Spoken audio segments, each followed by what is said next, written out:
فاطمہ میرے جگر کا ٹکڑا نہیں ہے، فاطمہ میرا ٹکڑا ہے۔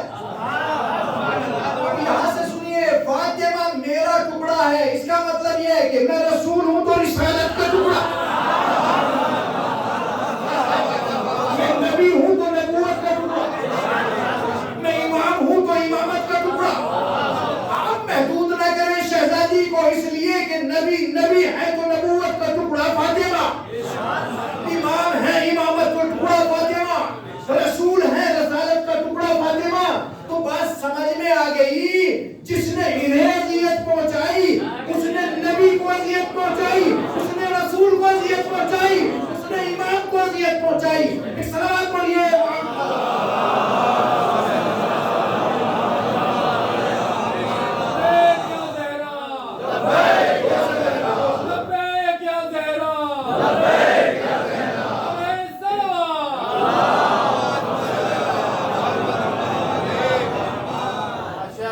کم از کم یہ بات تو کلیئر ہوئی کہ فاطمہ میرا ٹکڑا ہے،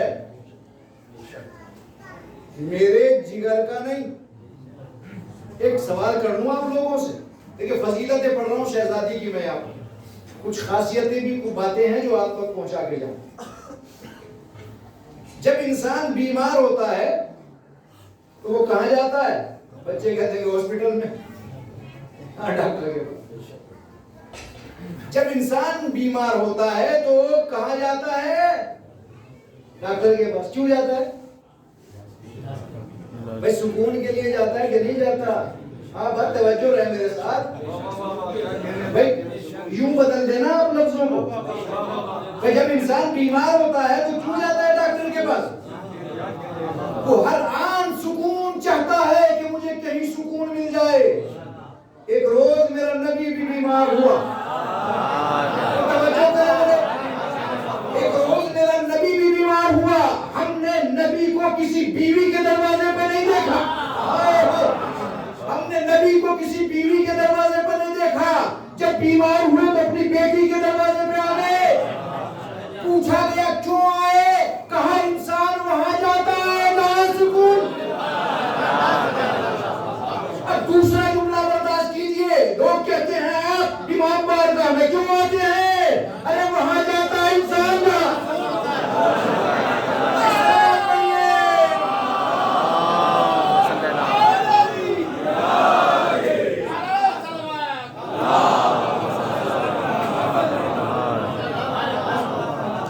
انسان وہاں جاتا ہے جہاں سکون ملتا ہے۔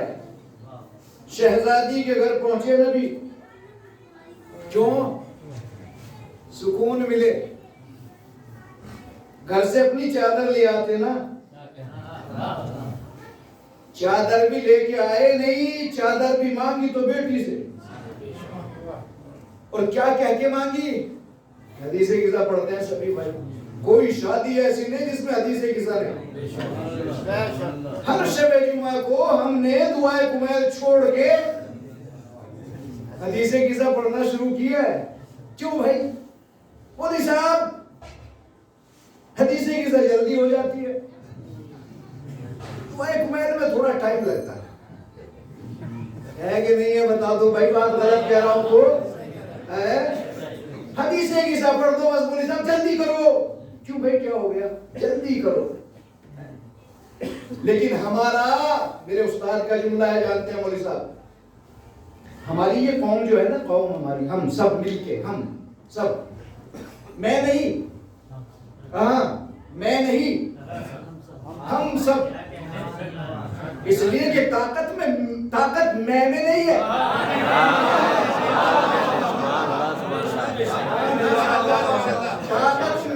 ہی نہیں۔ اس لیے کہ اگر میں طاقت ہوتی تو وہ چھری کے نیچے کیوں آتی؟ ایک صلوات پڑھیے محمد واد۔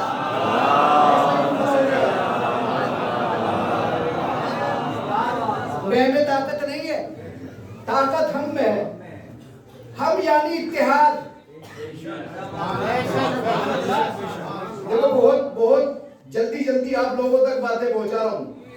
ہم یعنی، بولو میرے ساتھ، ہم یعنی اتحاد، اور میں آپ اسے بھی بولو نا، میں یعنی اختلاف.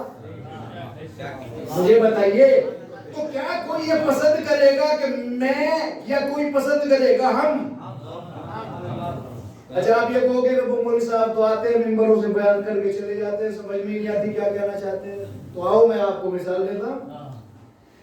فرعون سب سے بڑا باغی تھا. کیا تھا؟ ابھی ڈاکٹر صاحب ایک سیمینار ہوا علی گڑھ میں، وہاں ہم نے ایک مقالہ لکھا، اس مقالے کو ہم نے وہاں پیش کیا. مقالہ جناب زینب کے سلسلے سے سیمینار تھا. مقالے کا عنوان بڑا عجیب و غریب تھا. بنی، یاد کر لو بھائی، بنی امیہ کی فکری دہشت گردی اور کردار جناب زینب. کیا؟ بنی امیہ کی فکری دہشت گردی اور کردار جناب. کمال یہ ہے، یہ فکری دہشت گردی تو جناب آدم کے بیٹے سے چلی ہے. بڑی بڑی احتیاط سے جملہ ہے میرے بھائیوں. یہ فکری دہشت گردی تو وہاں سے چلی ہے نا، ایک بھائی نے بھائی کو قتل کیا تھا نا. یہ فکری دہشت گردی جب عروج پہ آتی ہے تو قتل و غارت مچاتی ہے. فکری دہشت گردی جب عروج پہ آتی ہے، عروج پہ، تو یہ قتل و غارت مچاتی ہے. ہے کیا یہ فکری دہشت گردی؟ آپ اگر اردو میں جا کے اس کو دیکھیں تو ملے گا نہیں جلدی سے. عربی گھومیں آپ، عربی کی ڈکشنری دیکھیں، لفظ ہے ارہاب. ارہبا یرہب ارہابا. تھوڑا سا ارہاب کا مطلب ہوتا ہے کسی کو ڈرانا. شہزادی کی مجلس کر رہے ہیں، کسی کو ڈرانا، کسی کو خوف زدہ کرنا، اسے کہتے ہیں ارہاب. سمجھ میں آگئی بات؟ اب آ جائیے جناب آدم سے لے کر خاتم الانبیاء تک. خاتم الانبیاء کے بعد جناب فاطمہ زہرا سلام اللہ علیہا.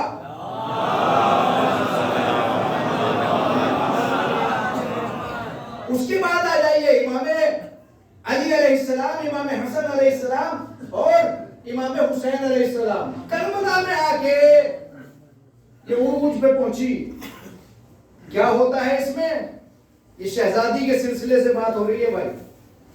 اگر شہزادی کا کردار دیکھیے تو شہزادی کا مکمل طور پر کردار اپنے بابا کے بعد احتجاجی ہے. احتجاج پتہ نہیں سمجھتے ہیں کہ نہیں؟ ریولیشن سمجھ گئے ہوں گے. اب تو میں انگلش مجھ سے زیادہ نہیں آتی. اچھا یہ بھی اچھی بات ہے کہ ایک آدمی نہیں جانتا، اسے اتنا پتا ہے کہ میں نہیں جانتا. یہ اچھا ہے. میں نہیں جانتا اور پھر بھی میں نہیں جانتا کہ نہیں جانتا ہے، اور پھر میں آیت اللہ بنے کے ممبر پہ بیٹھوں اور ایسا محسوس کراؤں لوگوں کو کہ مجھ سے زیادہ کوئی نہیں جانتا. ایسا ہو رہا ہے. بچ کے رہیے. اور میرے جوانوں میں آپ لوگوں کے لیے پڑھ رہا ہوں یہ باتیں، آپ بچیے. اس لیے کہ میرے بزرگ سلاخوں پہ ہیں، ان کے لیے تو مجلسیں پڑھی نہیں جا رہی، مجلسیں ہی آپ لوگوں کے لیے پڑھی جا رہی ہے. اس لیے کہ ہمیں اپنی قوم میں جوانوں کو بچانا ہے، بوڑھوں کو نہیں.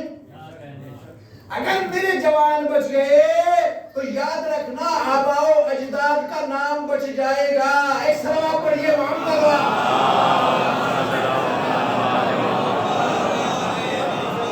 شہزادی کا پورا وجود بابا کے بعد احتجاجی ہے. ولایت پر قربان ہونے والی شہزادی، ولایت کے اوپر قربان ہوئی ہے شہزادی. ولایت کا ساتھ دیا ہے شہزادی نے. شہزادی کا پورا وجود اس وقت کے دہشت گردوں کے لیے، نام کی کسی کو ضرورت نہیں ہے. دہشت گردی کسے کہتے ہیں؟ یاد رکھنا جملہ. کسے؟ دہشت گردی کسی کو خوف زدہ کرنا، کسی کو ڈرانا، کسی کو دھمکانا، اپنی رائے منوانا، اپنی رائے چاہے جتنی پست ہو اسے بلند کر کے پیش کرنا. میری ہی بات مانی جائے، سامنے والے کی بات نہ مانی جائے، اسی کو تو فکری دہشت گردی کہتے ہیں۔ بات پسند نہیں آئی کیا؟ ہاں پیچھے والوں پسند نہیں آئی بات، اسے یاد کر لو بھائی، فکری دہشت گردی یہی ہے۔ اور آج یاد رکھیے گا، کوئی ملک، کوئی حکومت، کوئی گاؤں، کوئی دیہات، کوئی شہر، کوئی گھر، کوئی ادارہ، کوئی مرکز، کوئی سینٹر اس فکری دہشت گردی سے بچا ہوا نہیں ہے۔ اور اگر بچا ہوا تو کھڑا ہو کے کہہ دے کوئی، ہاں جی بچا ہوا ہے، فلاں ادارہ ہے بچا ہوا ہے۔ مجھے بتاؤ آپ، اگر کوئی کسی جگہ کا پرنسپل ہے، چاہے جتنا نکما ہو، میری رائے مانی جائے، استاد کو گھٹا کے پیش کیا جائے، ہے کہ نہیں ہے؟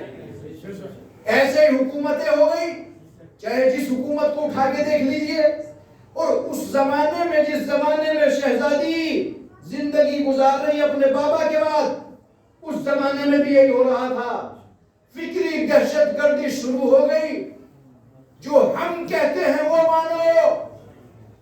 پھر دوہرا دو جملہ، جو ہم کہتے ہیں وہ مانو، جو قرآن کہہ رہا ہے اسے ماننے کی ضرورت نہیں ہے۔ اچھا جملہ اگر یوں ہی ہلکے سے کہہ دوں تو سمجھ جائیں گے آپ۔ جو ہم کہتے ہیں وہ مانو، جو قرآن کہہ رہا ہے اس کو ماننے کی ضرورت نہیں ہے۔ ہم کہیں گے تم تو بھول گئے، ارے تمہیں نے تو کہا تھا ہمیں قرآن کافی ہے۔ توجہ نہیں کی جملے پر ہے، تم نے تو کہا تھا ہمیں قرآن کافی ہے۔ اب شہزادی قرآن سنا رہی ہے تو تم قرآن نہیں سننا چاہتے، گواہ لے کے آتے۔ ارے سب سے بڑی بات تو یہ ہے کہ جب ایک نااہل کسی اقتدار پہ آتا ہے، کسی کرسی پہ آتا ہے، کسی تخت پہ آ کے بیٹھ جاتا ہے، میرے بھائیوں وہ اسی طرح کھلواڑ کرتا ہے۔ نا اہل، دیکھیں جنت جو ملے گی وہ اہل پہ نہیں ملے گی، اہلیت پہ ملے گی۔ ہو سکے بھاری پڑ گیا وہ جملہ بھائی، جنت اہل پہ نہیں اہلیت پہ ملے گی۔ پھر وہی بات ہوگی کہ مولوی صاحب کو قرآن سے بتا دیں ایسی بات، اگر ایسا ہی ہے تو بتائیں، سمجھائیں ہمیں، اہل پہ نہیں اہلیت پر، اس لیے کہ جناب نوح نے کہا تھا یہ میرے اہل سے ہیں، کا اہل سے تو ہے مگر اہلیت نہیں ہے۔ کہاں بیٹھے میرے بھائیوں؟ اہل کا مطلب ہوتا ہے میرے خاندان سے، میرے خانوادے سے، میرے قبیلے سے، میرے سلب سے، میرا بیٹا ہے میرا پروردگار۔ کہاں ایسا تو ہے مگر اہلیت نہیں ہے۔ جہاں اہلیت نہیں ہوتی وہاں باپ بھی چاہے نبی ہی کیوں نہ ہو، تو جہاں اہلیت نہیں ہوتی باپ چاہے نبی ہو نکال دیتا۔ مسلمانوں جملہ سنو، جو لوگ یہ کہتے ہیں کہ ہمیں نبوت بچائے گی، نبوت بچائے گی، نبوت بچائے گی، نبوت تو بیٹا نہ بچا سکی۔